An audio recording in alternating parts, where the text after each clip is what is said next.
GLP-1s are everywhere right now, and you cannot scroll through social media, watch the news, or sit in a waiting room without hearing about them. Ozempic, Wegovy, Mounjaro, Zepbound.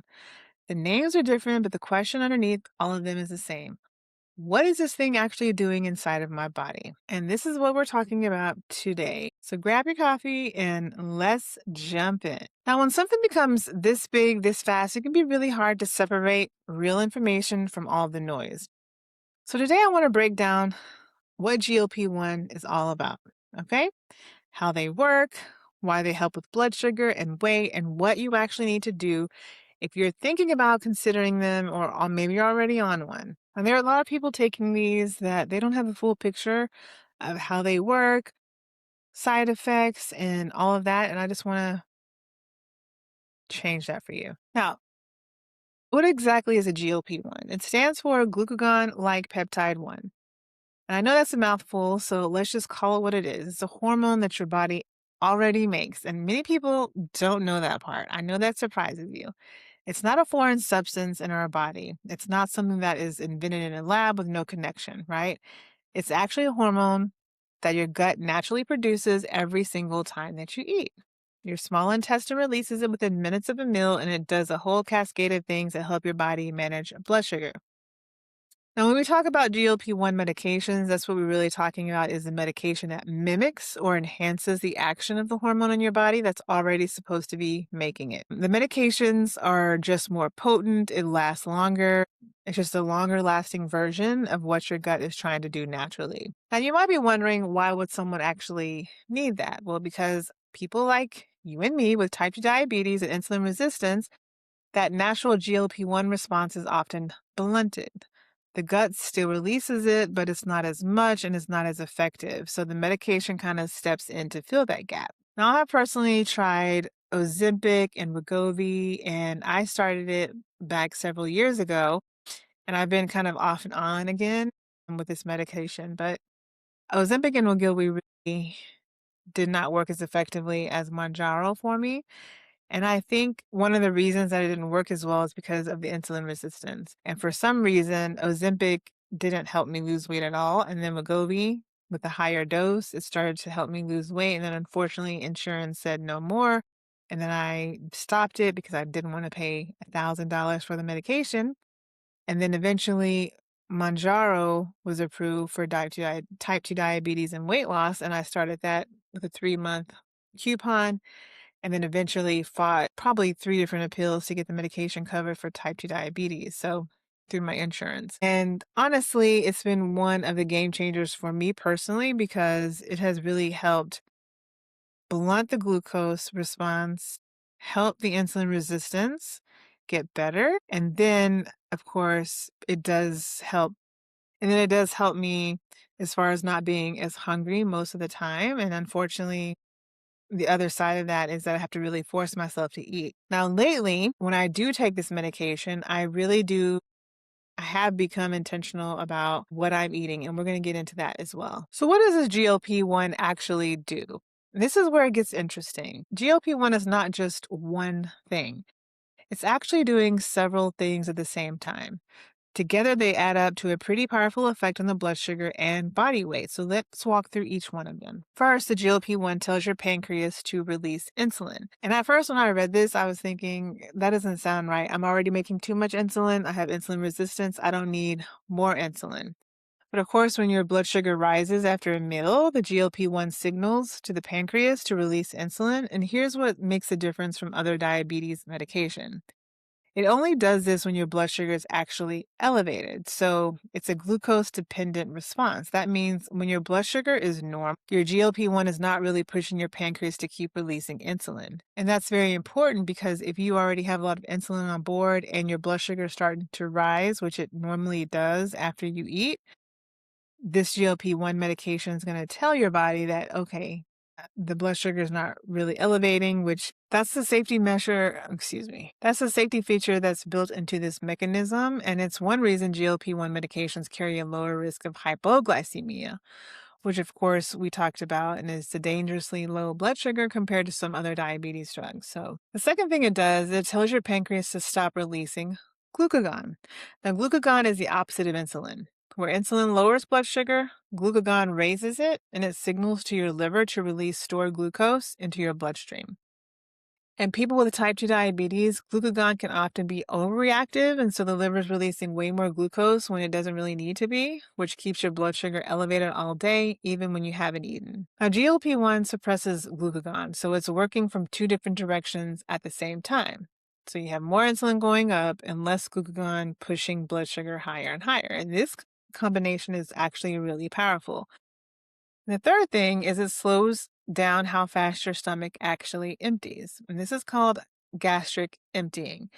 And it's a big piece of why GLP-1 medications work so well for your blood sugar control and your weight. When your food moves from your stomach into your small intestine more slowly, glucose is absorbed into your bloodstream more slowly as well. So instead of that sharp spike after a meal, you get a more gradual, manageable rise, okay? And your insulin has some time to keep up and your blood sugar just stays steadier.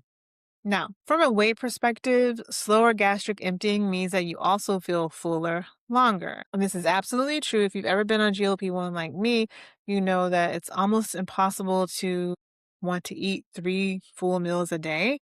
And so sometimes, especially at the beginning of the week when you first dose, you're going to feel a lot more fuller longer, and you really have to be intentional about eating meals because you might forget to eat. You feel physically satisfied after even a small meal, and that's not willpower, that's just physiology. And this is why people on GLP-1 medication often report that they just stop thinking about food as much. This medication is actually changing the signal in your brain, which is very fascinating. This is the piece that most people don't know about, and I think it's one of the most significant. Now, we have GLP-1 receptors that exist in the brain, specifically in areas that regulate appetite and reward. Now, when GLP-1 activates those receptors, it reduces appetite and also reduces what researchers called food noise. That constant background preoccupation with food, thinking about what you're going to eat next, like craving specific foods, feeling like you can't stop when you know that you should stop. GLP-1 just turns that volume way down. It just helps those cravings more to be more manageable. Now, for people who have struggled with their entire lives and felt like this was a character flaw or a lack of discipline, finding out that it's actually a hormonal and neurological process can be genuinely life-changing. This is not a willpower problem at all. And for a lot of people, it's just a problem with biology. And a GLP-1 addresses that problem. So now the medications that you've been talking about, maybe you've heard semaglutide or Ozempic or Wegovy for weight loss, or even tirzepatide, which is sold as Mounjaro for diabetes and Zepbound for weight loss. These are all GLP-1 receptor agonists. They bind to the same receptors that your natural GLP-1 hormone binds to, but they stay active much longer. Your natural GLP-1 has a half-life of about 2 minutes, and its job breaks down very quickly. The medications are engineered to last much longer, probably about a week or so, right? The semaglutide, for example, has a half-life of about a week, and that's why we have a weekly injection.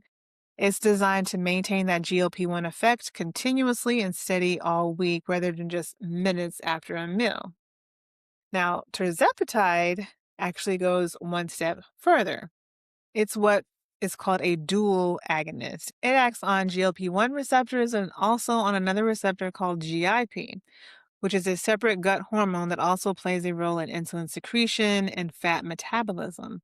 That dual action is why tirzepatide tends to show even stronger effects on both blood sugar and weight loss in the clinical trials. Now, these are both prescription medications and they require medical supervision, and they are not appropriate for everyone. And the decision about whether they are right for you is one that you need to make with your own provider. Of course, who has a full picture of your health history, and your labs, and all of your goals. And what I want you to walk away from this conversation actually is understanding the mechanism, because an informed patient just gets better care. Now, we talked about what GLPs do. Let's talk about what they don't do. And I want to be honest with you about something because I think it gets left out of a lot of these conversations. Okay. GLP-1 medications are not a cure for insulin resistance. They manage it remarkably well, but they do not fix the underlying metabolic dysfunction that caused it, which means that for most people, the lifestyle factors still matter. I know for me, when I first started Ozempic, I set out to take Ozempic and I said, I'm not going to make any changes to my lifestyle because I really wanted to see if this medication would help on its own. I saw all of the Facebook groups and all the people who were like, oh, I'm losing 20 pounds in a month and 10 pounds and 5 pounds in a day, all of these things. And I'm like, okay, let's go, right? And I took the medicine and I didn't change anything about my lifestyle, still ate the same thing. I didn't exercise or exercise the same amount that I was, and nothing happened. And I kind of like doing this experiment because I wanted to see how my body would respond with just Ozempic. And unfortunately, but fortunately, you still have to do the lifestyle changes. And it wasn't until I started going at a higher dose and really started seeing changes and really started getting intentional about what I'm eating and moving my body and staying hydrated and identifying sleep and stress and things like that, that I started to see the weight start to come off. And unfortunately for me, it took me being on one of the higher doses of Mounjaro to see that happen.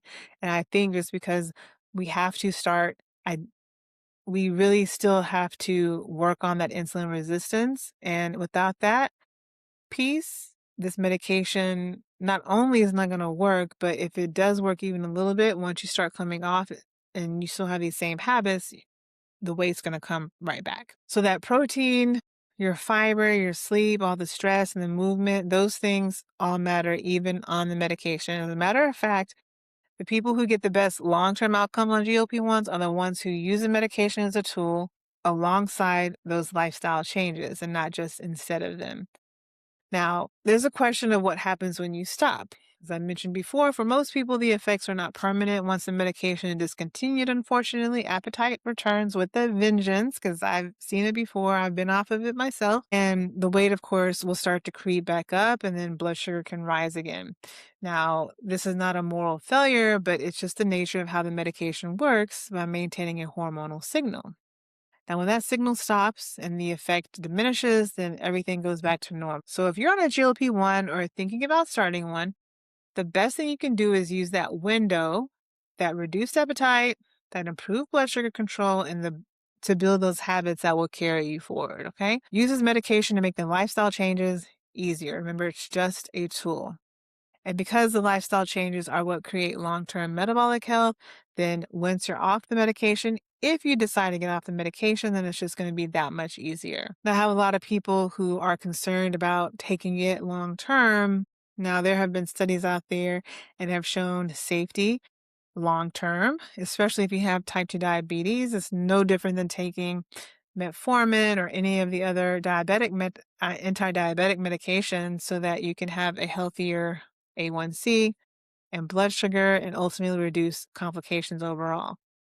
Now, some of the side effects that you have from all of these medications, the major one would be nausea.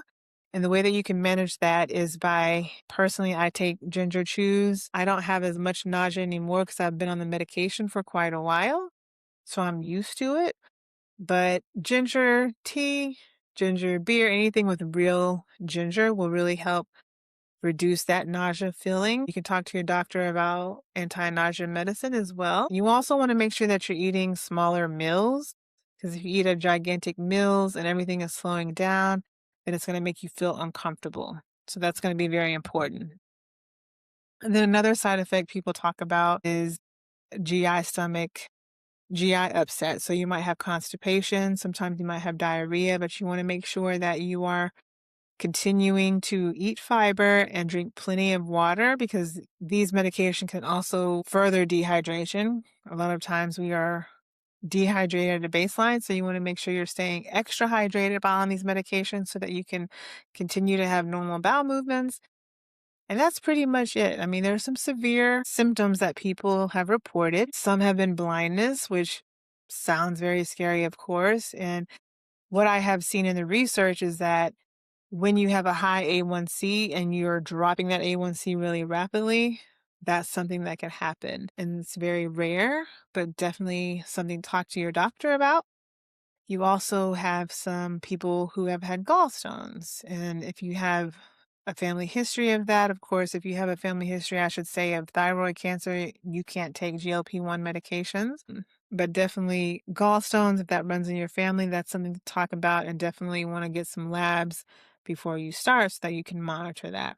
So anytime you have a severe pain, stomach pain that's not getting better, you definitely want to talk to your provider because that could be one of the side effects of the GLP-1. All right. So here's what I want you to take away from today. GLP-1 is a hormone that your body already makes. The medications mimic and extend the hormone's action, and they work by stimulating insulin release, suppressing glucagon, slowing that gastric emptying, and acting in your brain to reduce that food noise and appetite. Okay? They are a legitimate evidence-based tool for managing type 2 diabetes and obesity. Now, they are just one tool, not the only tool, and it's definitely not a magic fix. It's just a tool like any other tool, and they work best when you understand them and use them correctly. You also have to make sure that you're maintaining and changing your lifestyle alongside.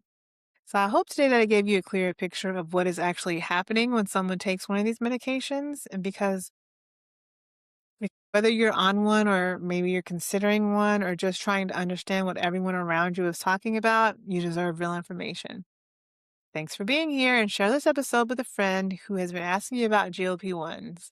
And I'll see you in the next episode.